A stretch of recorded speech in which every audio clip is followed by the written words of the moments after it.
4টামান 5টামান ভাৰতৰ যুগৰ সংস্থাই লগ লাগি প্ৰধানমন্ত্ৰীক আবেদন জনাইছিলে যে আমি যুগটো ইণ্টাৰনেশ্যনেল পৰ্যায়লৈ ৰাষ্ট্ৰীয় পৰ্যায়লৈ লৈ যাব পৰা হয় নেকি।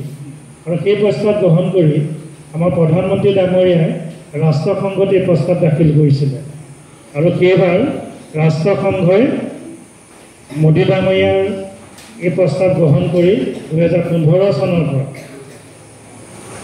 21 জুনটো ইণ্টাৰনেশ্যনেল যোগ ডে হিচাপে পালন কৰিবলৈ লৈছিল। আৰু 15 চনৰ পৰা আজি এটা নৱম বৰ্ষত ভৰি দিছে।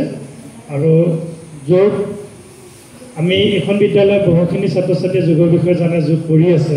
আমিও মাজে মাজে আহিছোঁ বিভিন্ন ধৰণৰ যোগৰ প্ৰগ্ৰেমবিলাকত। গতিকে যোগ ডেফিনেশ্যনটো আমি থুলমূলকৈ ক'বলৈ গ'লে সংযোগ। এই সংযোগটো এনেকুৱা ধৰণৰ, আমি যিটো গণিতৰ যিটো আমাৰ অংক